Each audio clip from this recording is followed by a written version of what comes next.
Традыцыйна выстава-конкурс праводзіцца сярод вучняў усіх класаў навучальных устаноў абласнога цэнтра. Раней выстава называлася «Смецце ў рамцы». Зараз под новой назвой «Эко-арт» мерапрыемства набыло яшчэ большую популярность. В этом году намного больше представлены работ по сравнению с прошлым. В прошлом году было у нас 105 работ, в этом году 147 работ ребята предоставили.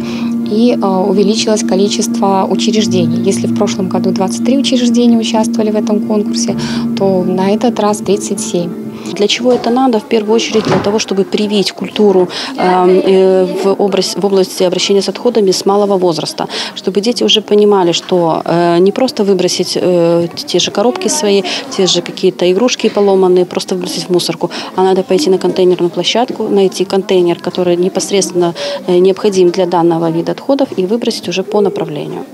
Две номинации конкурса: плоскостная и объемная работа и безмежное поле для фантазии. Хлопчик Жан разом з матуляй дали другое жыццё со старэлым дыскам и атрымалася фоторамка.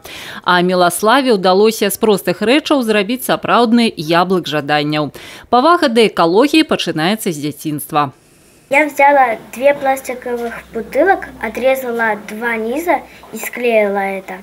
Ну, сначала накидала туда порванных салфеток, склеила это, а потом вставила колпачок от фломастера. Если мы не будем выбрасывать мусор куда попало, то тогда наш мир будет чище. А если будем выбрасывать куда захотим, как захотим, то тогда мы будем ходить по грязи.